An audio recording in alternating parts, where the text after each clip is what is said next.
Jessica Michault from the International Herald Tribune. I'm here at Basel and I'm speaking with Jean-Claude Biver, the president of Hublot watches. When I arrived, you were giving the most amazing gifts. Instead of having a fan or a pen or something else, you were giving out something quite extraordinary to everybody who was leaving your stand. Can you tell me what that was? We're giving something from us, from our heart, from our passion. And what are my passions? I have 3 passions, in fact. I have 4. My first passion is my family. My second passion is watches. My third passion is cheese. And my fourth passion is wine. So we have the family here, and I have my cheese here. We produce 6,000 kilo cheese per year. And we make it in the best artisanal way, like 700 years ago. In the same way, nothing has changed. My customers, when they leave the fair, instead of giving a lousy present, you know, commercial, a pen, whatever, I give my cheese because it comes from my heart, it comes from my passion, it comes from my people. That's wonderful. I love it. It's great. It's original and it seems very much in keeping with your style.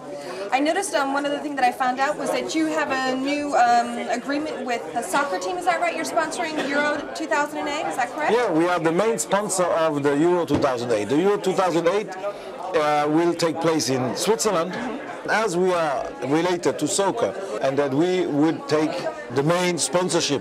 So we are the official watch of the Euro, we are the official timekeeper of the Euro, and we are the main sponsor of the Euro.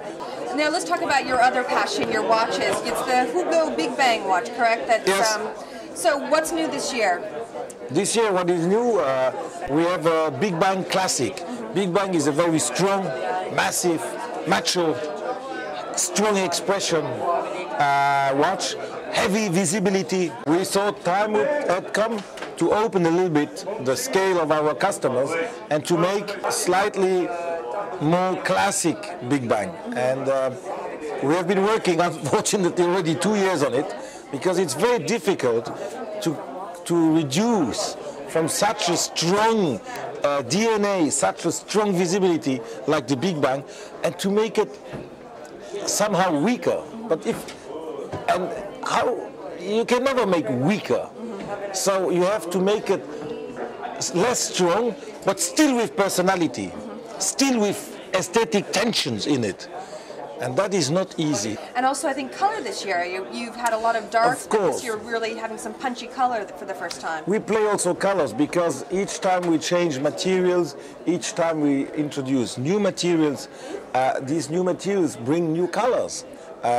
We have also watches with orange sapphires, watches with topaz, watches with amethyst. That gives us a very rich and colorful collection, which is more directed, by the way, to women than to men. Is this the first time you're addressing women, would you say?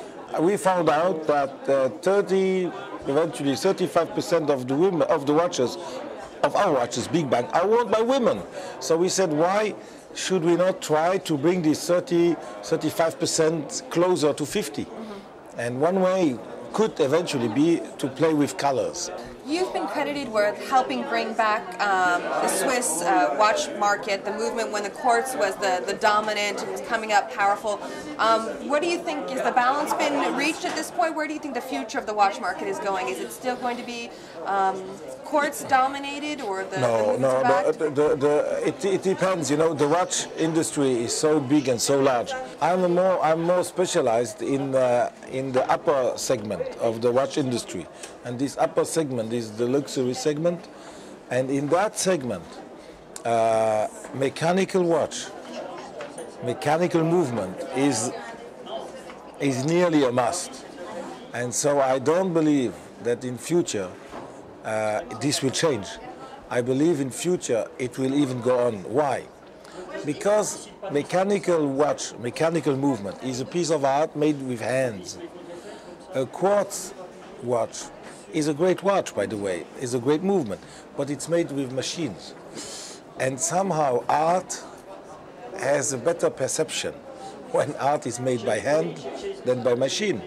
And therefore, I think it will go on and on and on mechanical. You've been in the business for a number of years now. Has there been anything that surprised you since you started working in the watch industry? If I look back and I look what we perceived as a big watch in 1982 and what is perceived today as a big watch is totally different.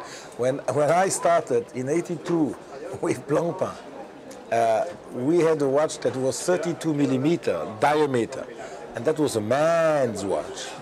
Now the smallest ladies' watch is 38, so the change is brutal.